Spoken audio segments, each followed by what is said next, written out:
In today's video, I'm going to teach you how to slow zoom in CapCut. A slow zoom is a subtle movement that draws your viewer's eye and adds polish without distracting from your content. Let's walk through it clearly so you can get smooth, professional results every time. First, open CapCut. You can use either the web version in your browser or the mobile or desktop app. The process is the same. Once CapCut is open, start a fresh project by selecting Create New. This gives you a clean timeline to work with and opens the editor so you can set up the effect properly. Before we add the zoom, set your canvas to 9:16. This is the vertical format used by platforms like TikTok, Reels, and Shorts. Choosing 9:16 at the start ensures your framing and movement are designed for vertical viewing, so nothing important gets cropped later. Now, with your clip selected, look for the basic panel and open the transform section. Find the scale control and click. Add keyframe.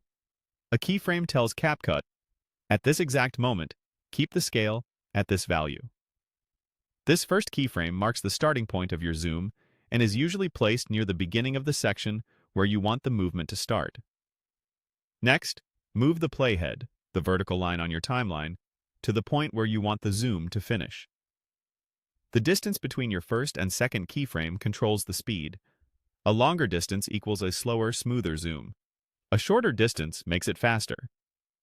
For a gentle, cinematic feel, give it a bit of room. When the playhead is positioned where you want the movement to end, click. Add keyframe again. You now have two keyframes, a start and an end. The zoom won't happen yet until we change the scale at the end point. With the second keyframe selected, adjust the scale value slightly upward for a slow zoom in. Keep it subtle. Think a change from 100% to around 110% or 120% depending on your clip.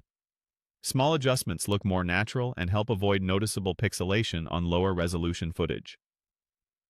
Finally, play it back to watch the result. If it feels too quick, drag the second keyframe farther away to slow it down. If it's too strong, lower the ending scale. The goal is a smooth, almost invisible motion that enhances your story rather than stealing attention. That's it. You opened CapCut, created a new project, set 9:16, added a starting keyframe, set where the zoom ends, added the ending keyframe, adjusted the scale, and previewed your work. Save your project, and you're ready to use this effect in any edit.